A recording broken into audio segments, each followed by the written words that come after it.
Ladies and gentlemen, we are live. Jasmine Lowther, welcome back to the Steep Stuff podcast. How's it going?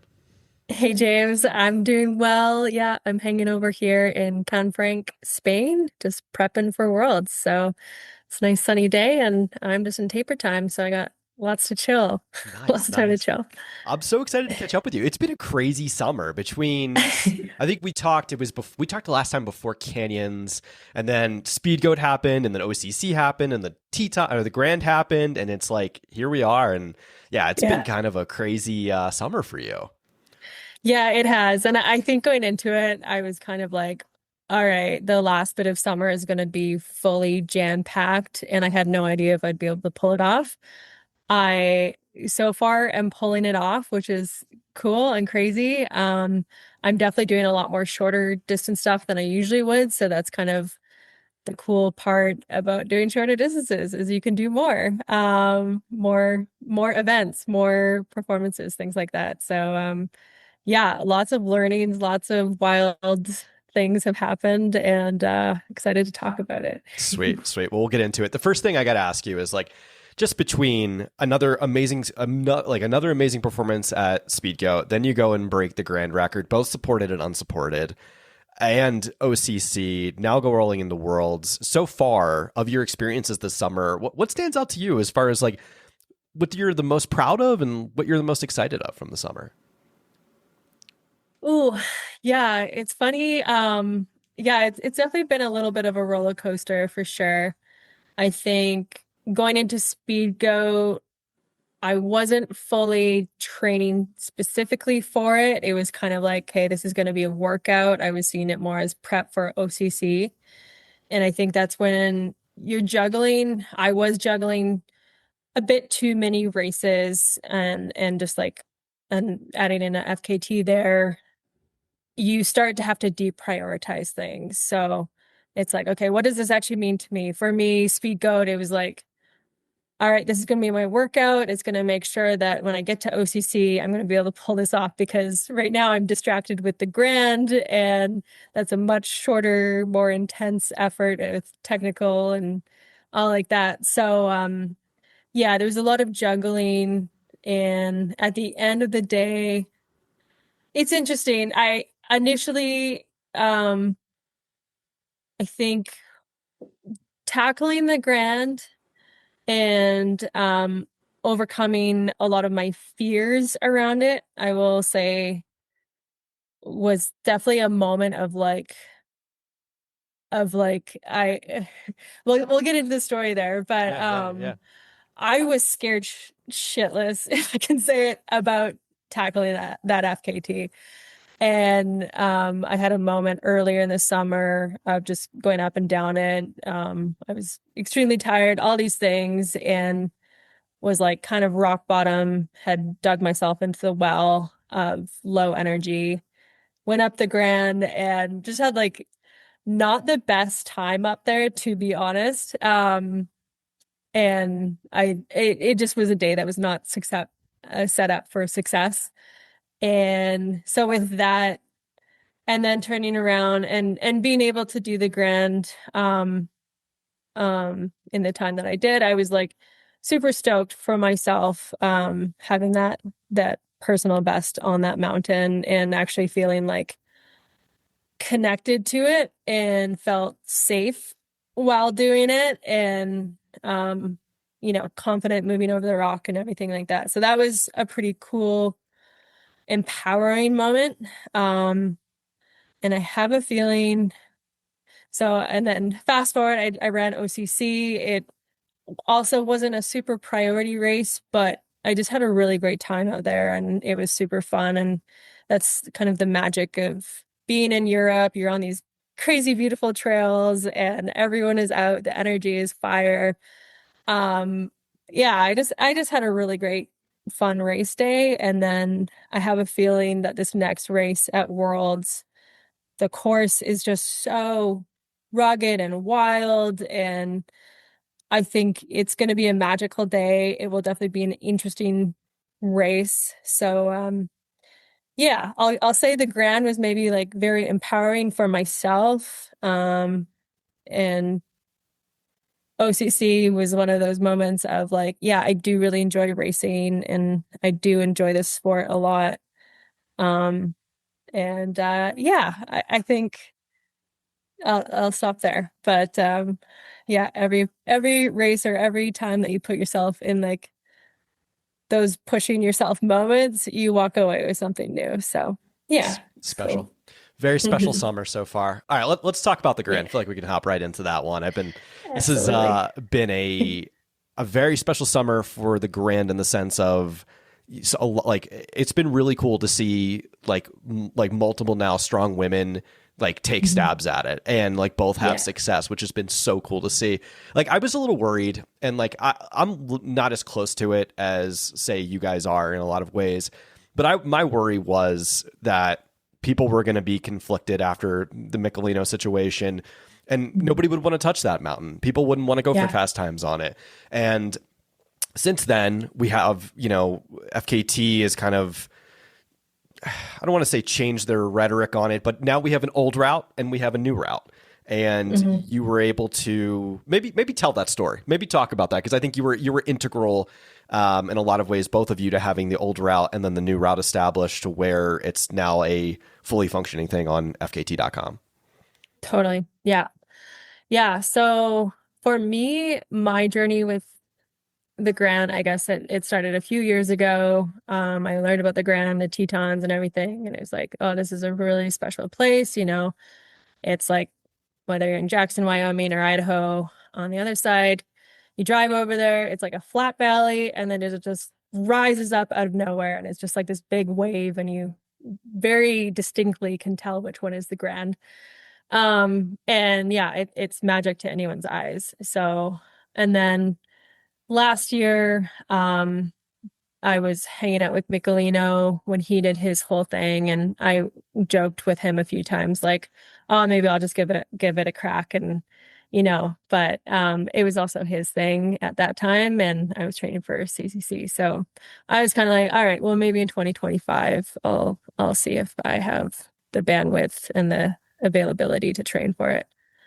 Yeah, and then this summer, um, it was like definitely not like the most ideal situation in terms of training for it, because I do believe if you want to have like your full meal deal, best performance, you want to be like sleeping at altitude, get to know that mountain intimately, every nook and cranny, you want to go up there.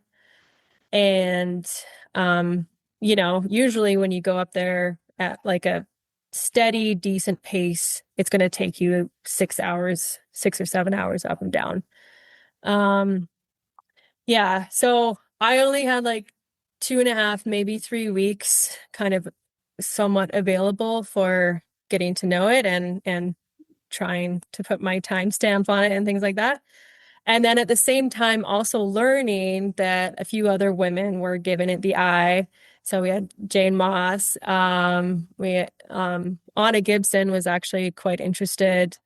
There's still Kelly Halpin and then Jen Day Denton over in Salt Lake. So there's actually 5 women who are all eyeing it up. And it was kind of like, holy, this could be the year of women on the Grand, which is really, really cool. Because usually you look at FKTs and it's always like, man, there needs to be more women's times on this, and it'll make it more competitive and it'll make it feel more like a race. So yeah, when I rolled up to Jackson, there was I did overlap with Jane a bit, and it was kind of cool, like we hung out, we'd grab dinner, things like that, and swap stories of how it was going for each other. And we knew very well, like we're both going for this thing, and that's part of it. So, yeah, and she's super awesome and very rad.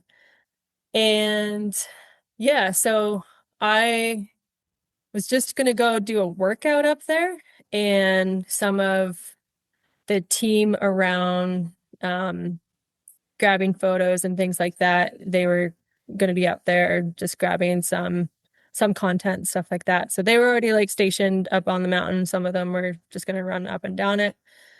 And I was driving out with Michelino, my partner, and the speed record holder on the ground, if you may say so. And I can't remember the plan there that day, but yeah, I was going to do my workout, and I was definitely kind of nervous because this felt like my day of reckoning of, is this something that I truly want to pursue? Because in my mind, I was still a little bit on the fence. And the reason why, so like when you hit the technical sections, there are guiding parties up there. It's scrambling. You can sometimes hit rime ice where the rock is completely slippery. And then definitely on the downhill, you need to be like super careful. There are a few sections where if you make one slip, you're going to be taking like a 6,000-foot fall. And it's just like thin air. So I would be going on these training runs, on a buttery smooth trail and catch a toe on a rock. And then I would just have this like intense, almost like a flashback, not a true flashback, but like a flash into moment of like, oh crap, what if this happens on the ground? And it was just kind of haunting me, of like, is this a risk that Jasmine Lowther, am willing to take for an FKT? Yeah, so I was grappling with that for sure. And so we're driving up there to the meadow, just having like a conversation about the workout I'm going to do. It was going to be like a tempo. I just wanted to do a time trial up to the meadow, which is like the most non-technical section of the whole thing. It's buttery switchbacks. And yeah, Mike turns to me and he's like, Jazz, if you want, you can just give this whole thing a rip, and I'm not going to tell anyone. And yeah, I was kind of stoked to hear him say that, because I was like, okay, cool. We can like just see. So go out there, butterflies in my stomach. This is not supposed to be the real day or anything. And yeah, I get up to the meadow in decent time. And then I think I met Mike somewhere along the way, maybe at the boulders or something. And we go up. He was pretty stoked on the time. We made it to the top. Must have been, I think it was 2:33 or something that day, and then went back down, and it was 4 hours and like 46 seconds or something like that. And I was pretty stoked with that. I was like, holy shit, okay, I can make it to 4 hours, because the main goal was to be sub 4 hours. Yeah, so that was just like cool. I'm stoked on this. It lit the fire. Hell yeah, I'm in. All right. So that was that. And then because I only had so much time, it was like, okay, basically next week we need to go for this thing. And I didn't even have the option to go up there. And what I really wanted to do was just spend time on the technical section and get to know every single move. And I still had not been up there by myself. But yeah, it was just the way of how much time we had. So yeah, went up there with Mike, and we got up, I think it was like 2:25 or something like that, to the top, and then back down. There were lots of parties up there. Everyone was great, though. They were supportive, cheering. We were able to maneuver around some guided parties. It felt really safe and everything like that. There was definitely one moment where there was a Congo line, and I had to wait for them to get through one of the holes. And yeah, but at the end of the day, I was pretty stoked with it. And it was, yeah, the 351 something 13. I also knew that in Mike's eyes at that time, he would not count that as the FKT, and as well as any other hard ass on FKTs, because Emily Forsberg time was 3:51.0, which we can talk about this of like, what is an FKT, and all like that. But so that happened, cool. And then I had 1 week left, and Michelina was actually going to give it a crack. And I was kind of curious, like, well, what if I try unsupported and things like that? And so it was kind of fun. I was leaving that day on a noon flight. So we both went up. Um, my time wasn't that great, and it was kind of hilarious. I was like going the wrong way and everything, but it was also really enjoyable going by myself. So yeah, I would say for anyone giving it a whirl, definitely do some solo attempts and get to know that mountain really, really well by yourself. Yeah, and I got down and it was 4:06. It wasn't like, oh, that's an amazing time or anything like that, but it was still a super fun day, and I made it to my flight on time. And That's amazing. yeah, flew out. So yeah, at the end of the day, it was great. And then 1 week later, of course, Miss Jane Moss, she went, and it was kind of cool because the same team who were doing the photo and everything for me, they were also out there for her. And so I could hear real time that she was definitely going to get it. And yeah, that's what these things are here for. They're meant to be broken. And yeah, she's a super strong runner. So I'm like, power to her for sure. So um yeah, and FKTs, I mean, for me as more of a race person, I'm trying to navigate the whole philosophy of a fastest known time. Part of me is like, FKT should be called smartest known time. Fair enough. Yeah. Because it's like, who can find the most efficient up and down a mountain? And of course, this is going to be changing with times. And that was the whole thing with the Grand was myself, Michelino, we wanted to go up and down. We wanted to send that modern route to FKT. And we were the ones that wrote the description for it and everything like that. And just to set it right so that no one else is in his shoes, and that we're working with the parks, and at the end of the day, it's keeping hopefully everyone happy. And yeah, so it did feel a little bit like full circle, definitely having him there with me. And I think it lit his fire again to, who knows, we might see him trying again in 2026. Time will tell. But yeah, it just felt kind of full circle having him there too. So It's very special. Super special. I've got a few questions for you on this. The first one I'd probably go with is, I think it's really special with Jane as well. Like, I think there's some neat, like, obviously there's competition. Both of you wanted to get wanted to do really well and get the record and stuff like that. But I think there's also this like higher ideal that like you're both working really hard towards something, and almost like a borderline camaraderie that you can respect one another.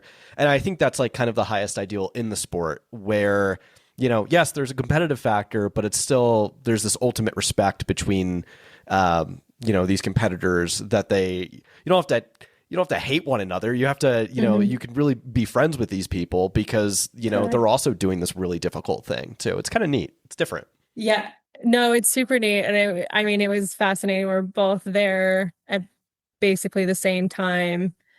And it was kind of like, which day is she going to be going up for things like that? And sometimes I would be out just going for an easy run, and she would pass doing like some sort of workout or things like that. And yeah, I think we can have more of that in the sport. And it did make it feel a bit more like a race. And I mean, yeah, and you're both learning from each other. It's like, cool. We can look at her splits, she can look at my splits, and it's all out in the open and stuff like that. So yeah, and I think she did it in a really smart way. She had almost in some ways, she was learning the mountain on her own. And I do think that in some ways helped her a lot in the end. And she did it in her own way. And I have like full respect for that.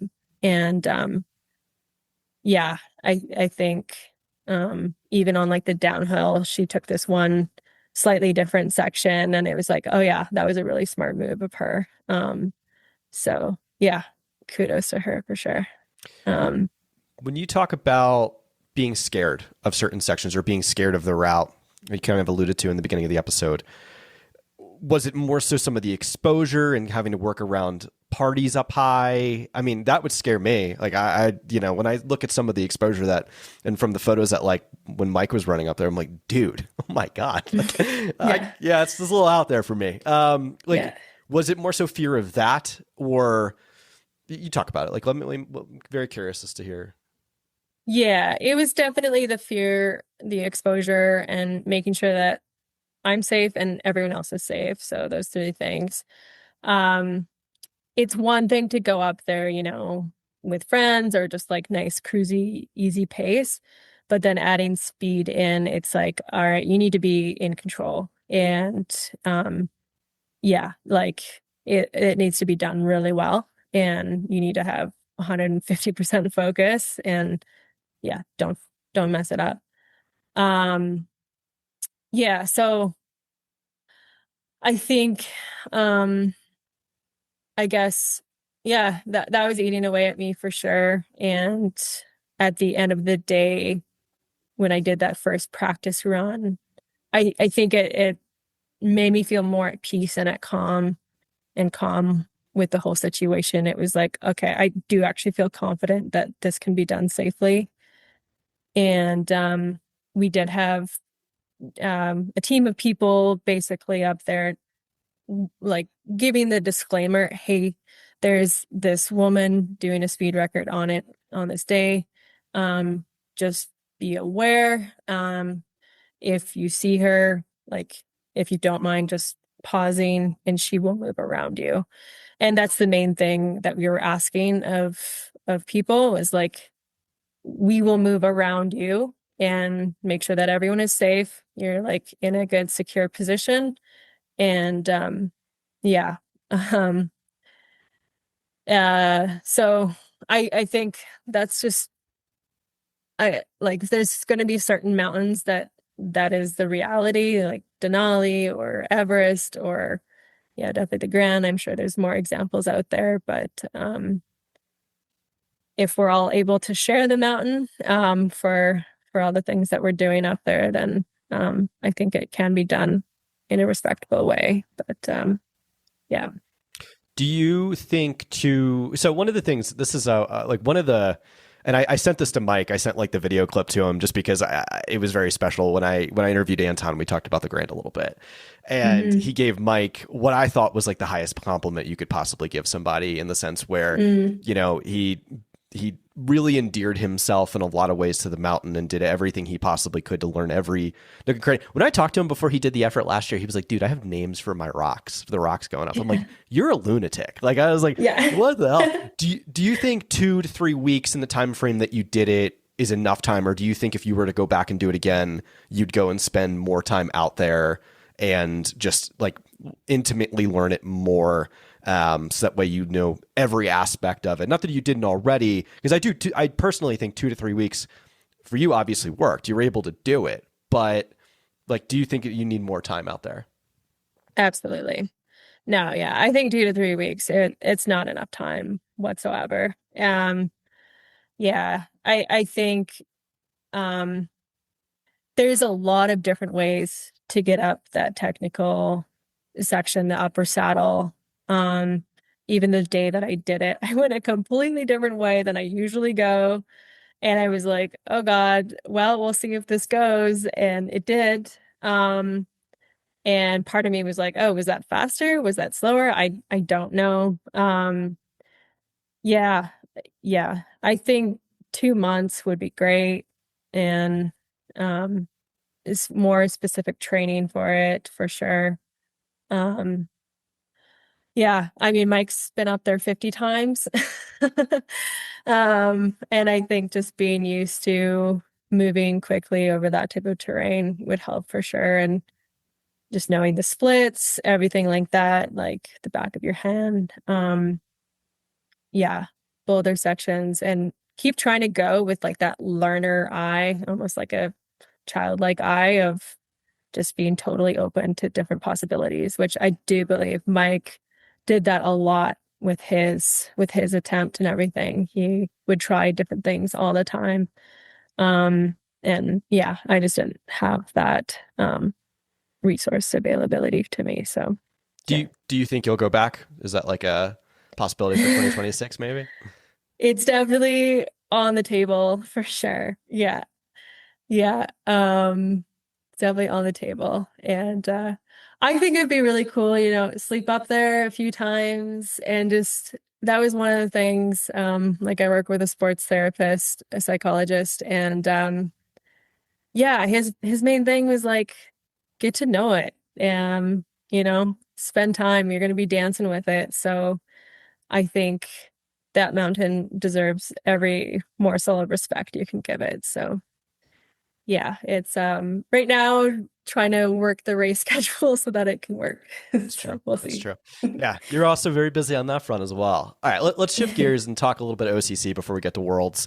Mhm. Anything specific to debrief about OCC? I kind of want to ask you the anti-doping question with what went down with Yeah. Jolene. How do you feel about that? Obviously, it's a tough conversation to have, and that could fill up a whole nother podcast. But just, I'd like to just get some of your early thoughts on it as to what you think.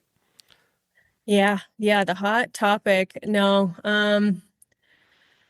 uh, I think at the end of the day, the main feeling is like disappointment and it's a bit of like heartbreak.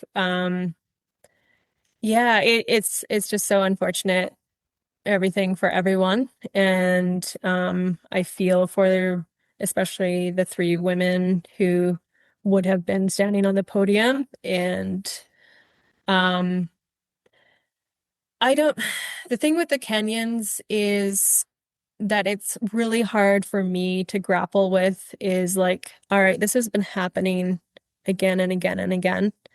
And it happens, I believe they make up, don't quote me on it, but around like 30% of the doping infractions in the road world. And they make up the majority of doping infractions. Was second, first, four times more than I believe Russians even. And so with all of that, it's like why is this not like why is the information not being disseminated to the athletes appropriately? And she was working with her running team and she had a running coach.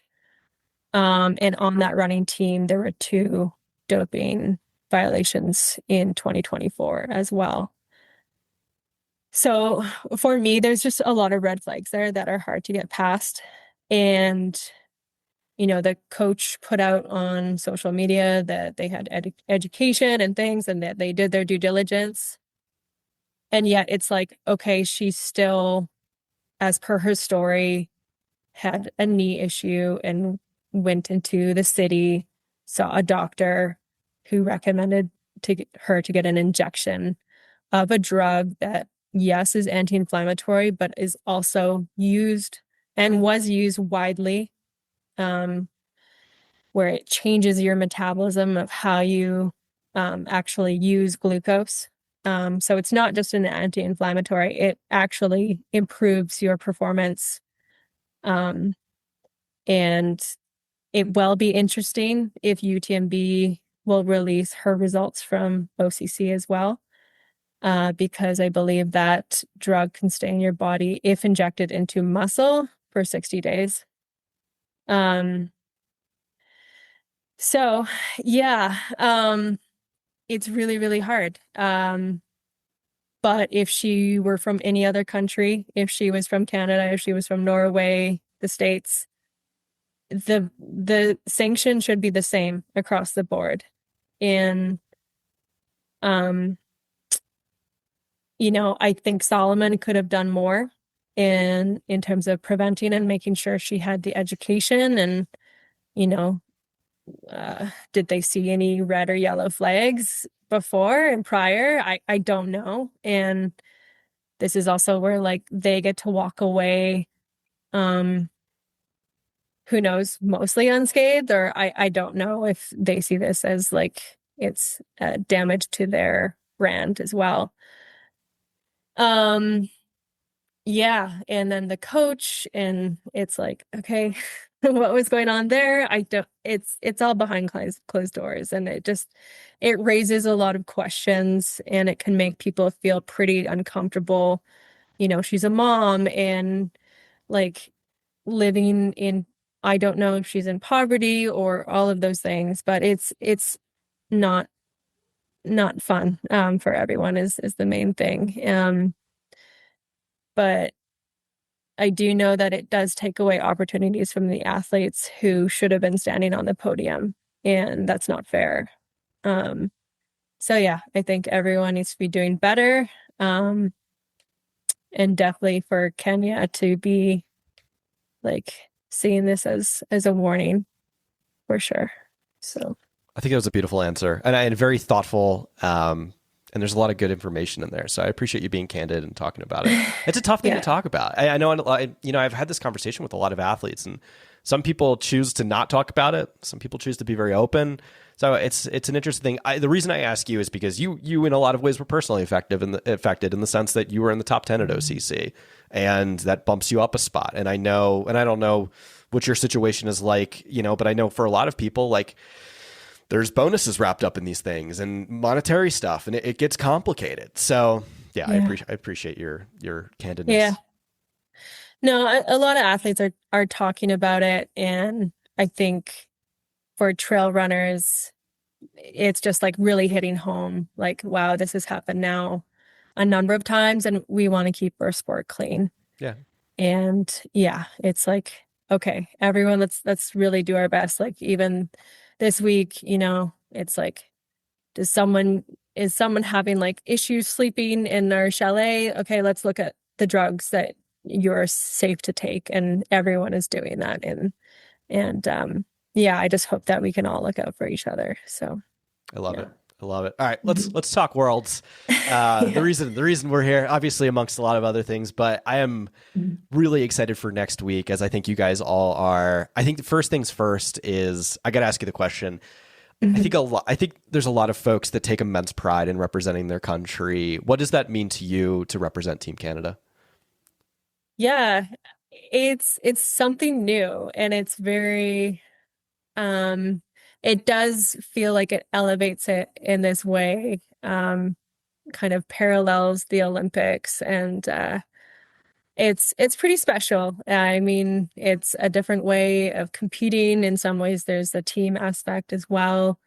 Um, I myself personally, I definitely have a lot of people to get to know. So I think there's a lot of Canadians that I haven't met yet. And yeah, there's some strong runners out there.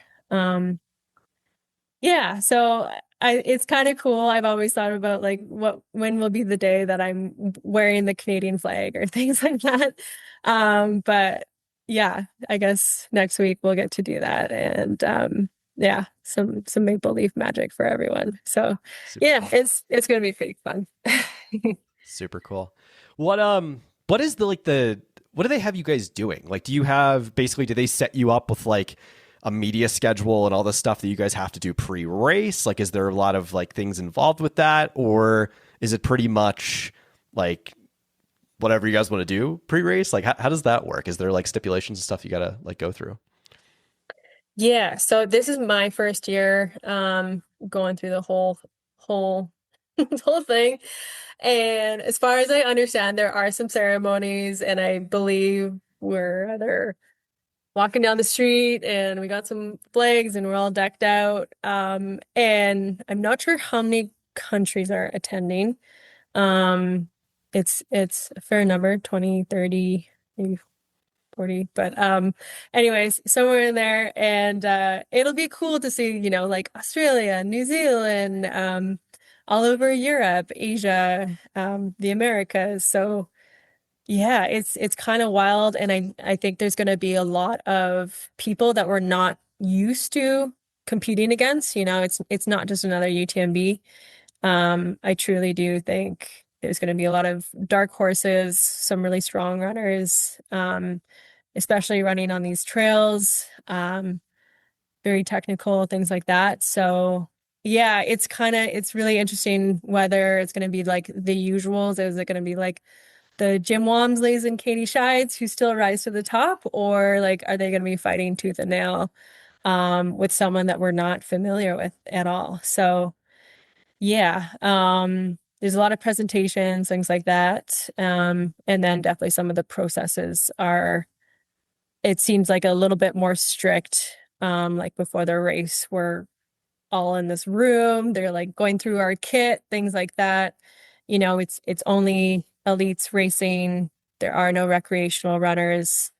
Um, and yeah, so it might be some different race dynamics too, like at least for the long trail course, especially with so much elevation, we will likely have, you know, the men will be ahead. And like usually in a race for the women's field at the top, you're still passing a lot of guys, um, which can add like some motivation to your running. Anytime I see someone ahead, it's like, oh, okay, this is another person to chase. So it'll be interesting not having that quite as much.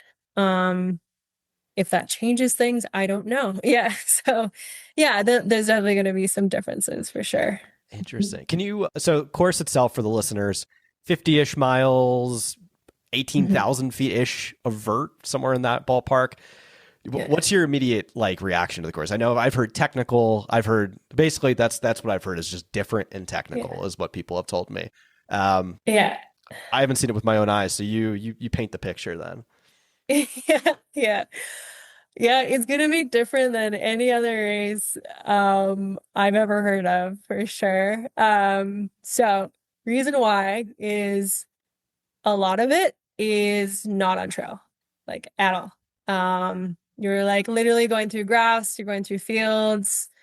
Um, so it's got this like orienteering kind of vibe to it. Of course, it will be flagged. But yeah, that will be interesting. And then yeah, it's a true mountain race, I would say. However, we're defining mountain running, but so there's like a few sections, you're going up a gully, you can be using your hands.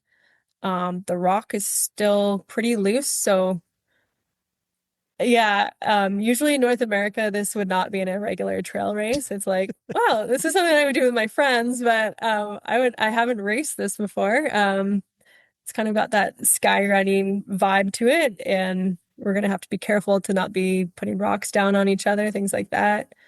Um, most of the downhills are extremely technical, very chunky, not super flowy. Some of them are like dozens of switchbacks, and I know we're all going to be cursing the switchbacks.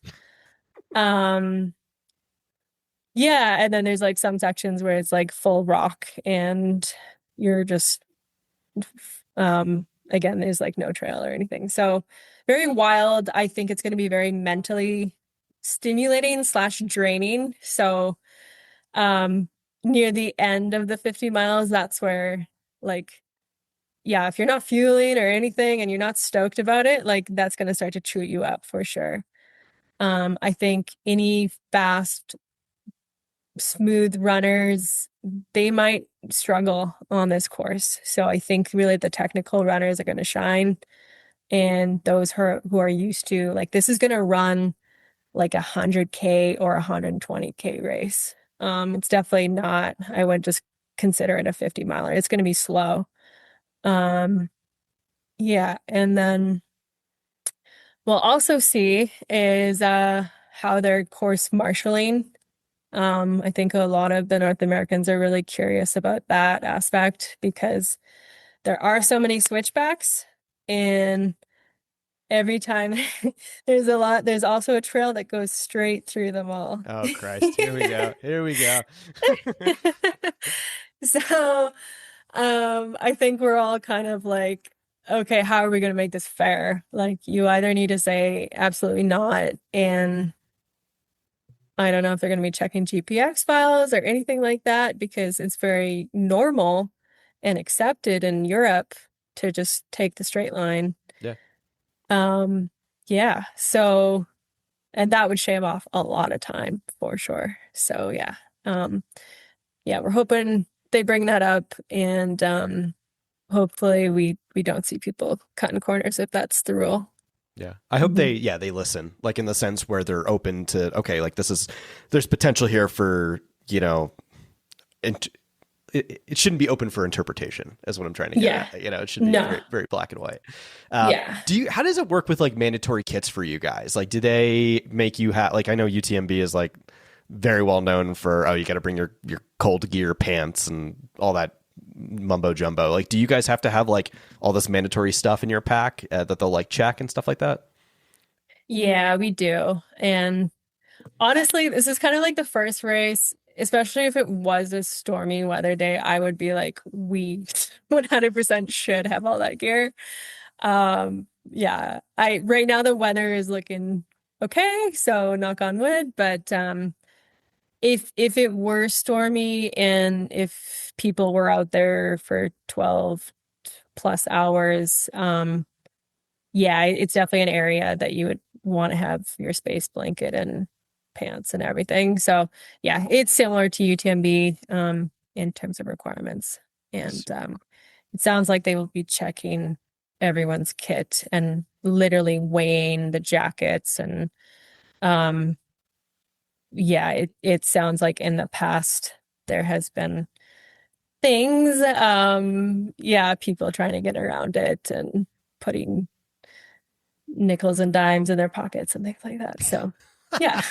Oh man, anything to win. I get it. Yeah.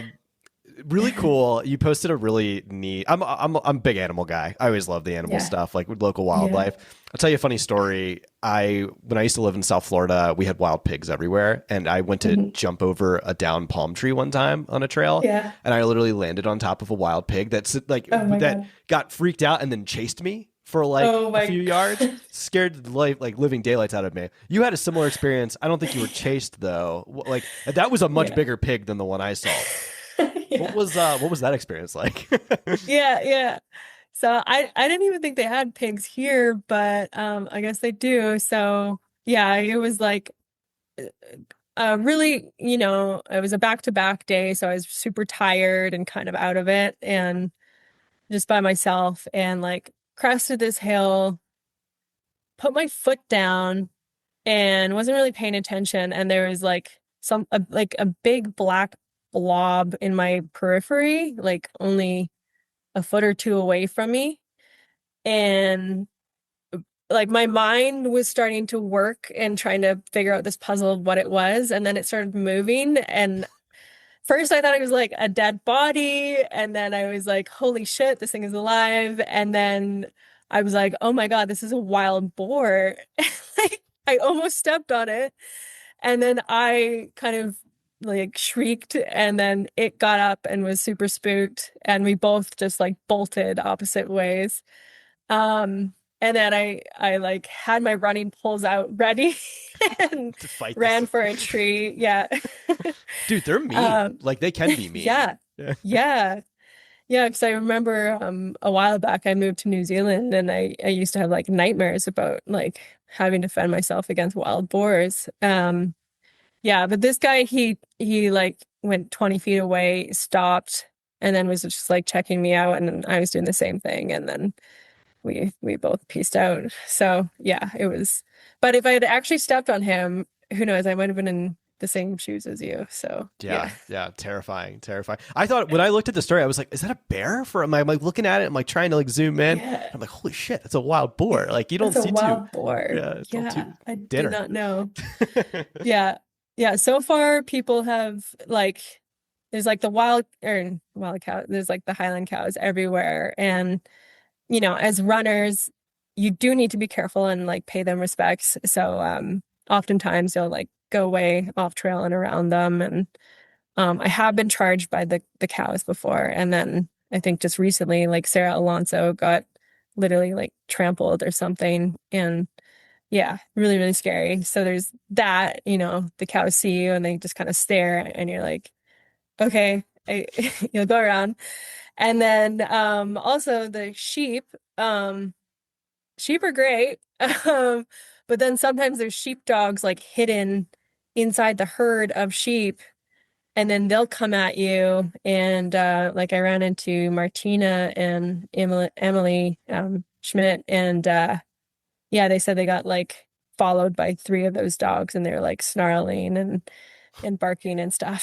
So yeah, there's a few things here you need to watch out for. I mean, it's not like Canada where you're always like grizzly bears, but yeah, you need to be careful. So Interesting. anyways. The perils of the course. Yeah, it's good. Almost down to one final question. What's going to be the race day shoe? Are you wearing like an Arc Proto, or are you going to be doing like something that's out now? Like what are you rocking these days? Yeah, good question. I will probably still be wearing the Cylons. To me, they're just kind of my go-to shoe. I feel very comfortable in them. They are sending me the Cylon 2s, so I think they get Nice. here today or tomorrow. And they do have an updated foam that's a little bit more um, energetically positive. So I am very stoked to try them out and might be racing in those. So yeah, be fun. But yeah, I do expect it's going to be a long day. I don't know. Top men's times might be around 9 hours. Top women's times might be like, I don't know, 10 and a half to 11, 12 hours. Will be somewhere in that ballpark. So It's gonna yeah, be a we'll long day see. out. Hmm. Nice. I mean, this is always a hard question to ask, but like what's next after this? Are you gonna like some Yeah. long downtime, or are you gonna get right back into it? Definitely, yeah, this is gonna be off season. I was considering doing Doi Thailand, but I'm like, nah, no, let's just chill. I've got some fun stuff coming up. Another trip to Switzerland, Arcteryx. We're doing a week fast pack through the Balkans and Albania together. So really stoked for that. And then at some point I'll get back to the US, and then at some point I'll get back to Canada, and then it's just gonna be like, let's chill, let's sleep, Downtime. let's just be normal. Yeah. I feel you on that. Yeah, I may be looking at a golden ticket race next year, and then maybe CCC. I guess we'll see. Yeah. Super cool. Super cool. All right. Well, I want to say thank you so much for coming on, and I appreciate Yeah. you for being open for so many things and talking about all this good stuff from your year. And wishing you the best of luck on race day. And I hope it's an amazing experience for you, especially being your first one, like representing Team Canada. Like that's so cool. So I hope you soak it in, and it's a very special, not just day, but week for you. Yeah, absolutely. It's gonna be super special. Thanks, James. Yeah, no problem. Thanks, Jasmine. Appreciate it.